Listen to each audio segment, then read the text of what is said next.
بموت يعني لقمة العيش بتتغمس بالدم.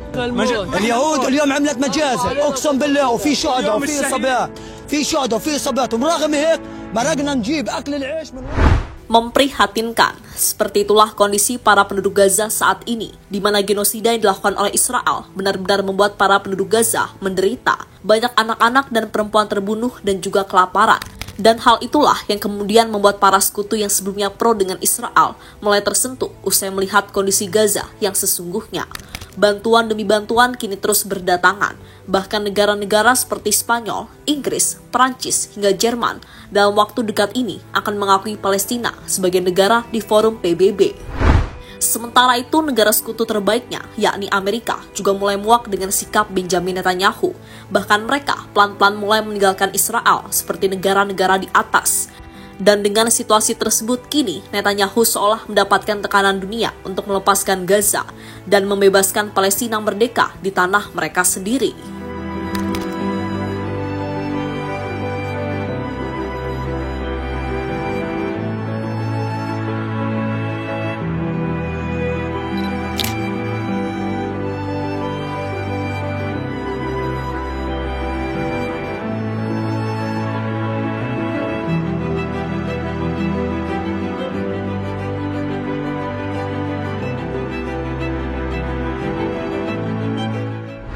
Setelah hampir 2 tahun, Gaza mendapatkan serangan dari Israel yang menghancurkan kota mereka.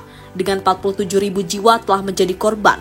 Negara-negara barat akhirnya mulai melirik penderitaan para penduduk Gaza. Mereka mulai sadar siapa penjahat sesungguhnya setelah melihat langsung kondisi para penduduk Gaza yang kelaparan dan melawan genosida terbesar di abad ini. Hasilnya mereka pun langsung bergerak cepat dengan memberikan bala bantuan darurat. Tahap di mana bantuan makanan, obat-obatan, dan tempat tinggal sementara bagi warga Gaza akan diprioritaskan untuk masuk. Selain bantuan makanan, bantuan rekonstruksi dan pemulihan juga dilakukan, di mana dukungan internasional akan berfokus pada pembangunan kembali Gaza secara jangka panjang, termasuk sekolah, rumah sakit, dan infrastruktur dasar lainnya.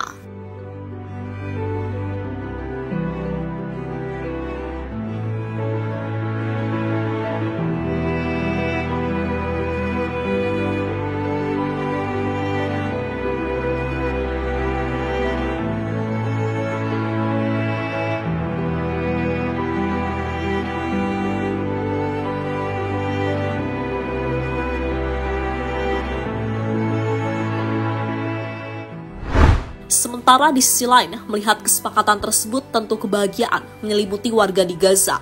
Rakyat Palestina menyambut dengan sukacita dan haru, di mana harapan untuk hidup normal bisa kembali muncul setelah sekian lama berada dalam kondisi ketakutan. Bahkan ketika mendapatkan bala bantuan berupa makanan, mereka tampak cukup happy dan terharu saat mengambil bantuan yang jatuh dari langit-langit di Gaza. هؤلاء خرجوا من الموت في هذه اللحظات.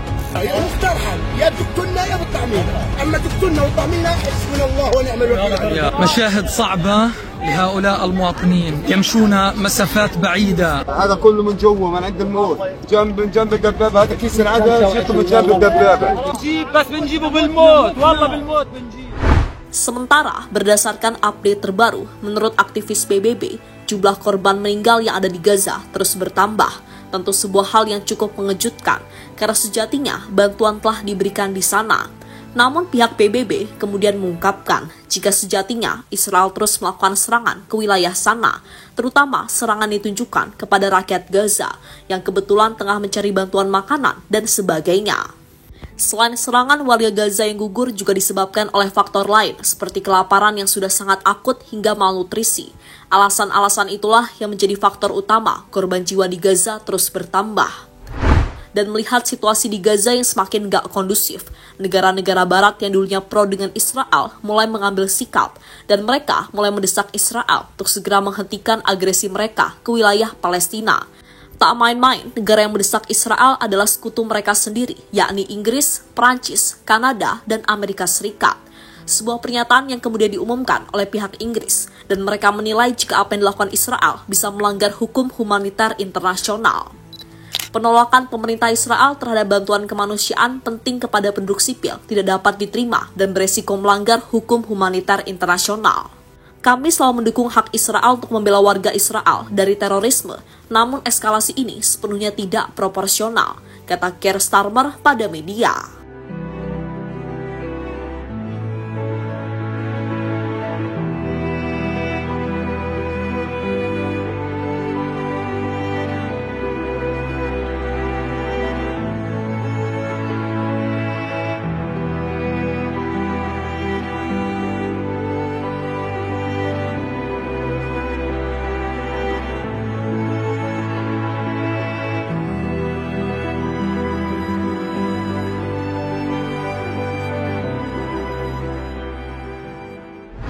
Tak hanya Inggris, hal yang sama juga dilakukan oleh Kanada.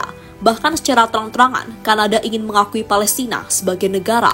Hal inilah yang membuat Netanyahu ngamuk dan semakin terpojok.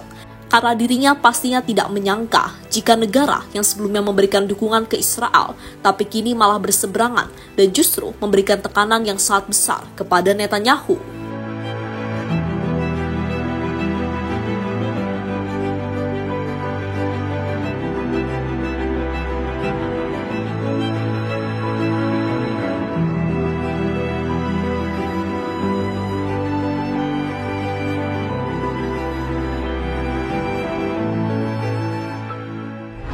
Netanyahu ingin mengontrol Gaza. Meski mendapatkan tekanan dunia internasional, termasuk dari para sekutu dekatnya, Perdana Menteri Israel, Benjamin Netanyahu, secara eksplisit tetap teguh pada tujuan utamanya, di mana dirinya menyatakan bahwa Israel berencana untuk mengambil alih kendali penuh atas jalur Gaza. Dalam pernyataannya pada 19 Mei 2025, Netanyahu menegaskan bahwa Israel akan menguasai seluruh wilayah Gaza sebagai bagian dari upaya untuk mencapai kemenangan total atas Hamas. Untuk mencapainya, Netanyahu menyatakan bahwa Israel akan menguasai seluruh wilayah Gaza. Selain itu, Israel juga telah membangun koridor keamanan seperti koridor Morak yang memisahkan bagian selatan Gaza dan memungkinkan kontrol militer yang lebih ketat. Koridor ini dirancang untuk memisahkan wilayah Gaza menjadi beberapa bagian dan membatasi pergerakan antara wilayah-wilayah tersebut. Dan pada akhirnya, pemerintah Israel merilis kerangka kerja untuk Gaza setelah konflik, di mana mereka menyatakan bahwa Hamas tidak akan mengontrol jalur Gaza dengan kehadiran militer Israel yang berkelanjutan di lokasi tersebut.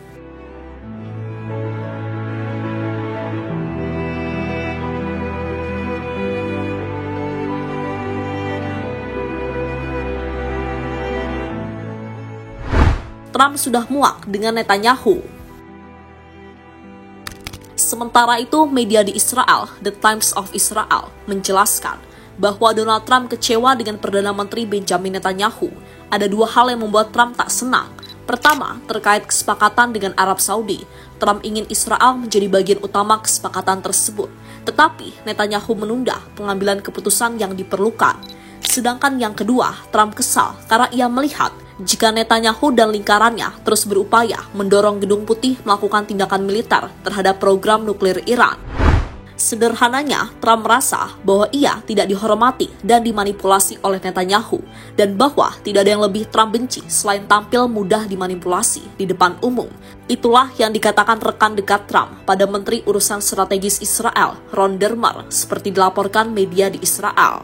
Selain itu, Donald Trump juga tampak cukup kesal kepada Netanyahu saat dirinya sulit sekali untuk diberi masukan. Dan menyerang Iran adalah kesalahan terbesar Benjamin Netanyahu pada bulan Juni kemarin.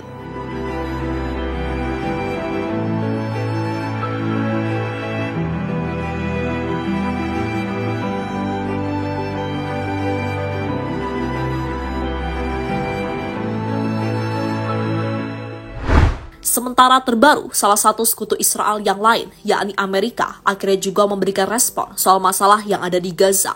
Tapi, bukannya mendukung Israel, Amerika malah menyangkal ucapan Netanyahu tadi.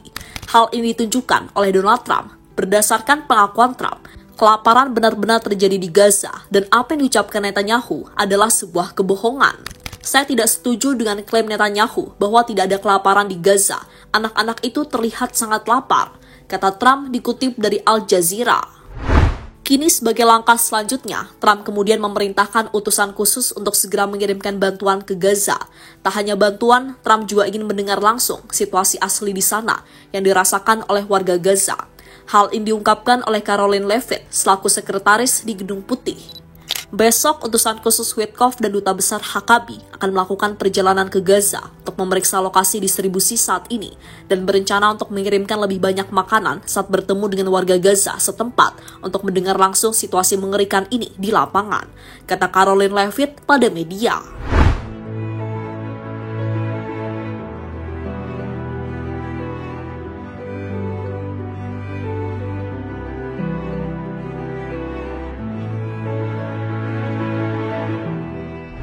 Dan terlepas dari apapun, masuknya bantuan dan langkah-langkah negara seperti Prancis dan Kanada menawarkan harapan untuk perubahan nyata. Ini bisa menjadi titik balik menuju tekanan internasional yang lebih kuat untuk mengakhiri blokade dan pendudukan. Namun ada alasan untuk tetap skeptis. Sejarah menunjukkan bahwa pernyataan keras dari pemimpin dunia seringkali tidak diikuti oleh tindakan konkret. Bantuan yang masuk saat ini, meski membantu, jauh dari cukup untuk mengatasi krisis secara menyeluruh. Pengakuan Palestina oleh beberapa negara juga belum tentu mengubah realitas di lapangan jika tidak disertai langkah nyata untuk menghentikan konflik. Pada akhirnya, Gaza kini berada di persimpangan penting. Pengakuan Trump atas kelaparan di wilayah tersebut telah memicu gelombang bantuan dan dukungan internasional yang belum pernah terjadi sebelumnya. Pesawat menjatuhkan bantuan, truk melintasi perbatasan, dan negara-negara di dunia satu persatu mengakui Palestina. Semua ini menempatkan Netanyahu dalam posisi kalah yang sulit dibantah. Namun, apakah ini akan membawa pembebasan Gaza atau hanya menjadi janji kosong? Tergantung pada komitmen dunia untuk bertindak lebih jauh. Yang jelas, sorotan global kini tertuju pada Gaza, dan langkah selanjutnya akan menentukan nasib jutaan penduduknya.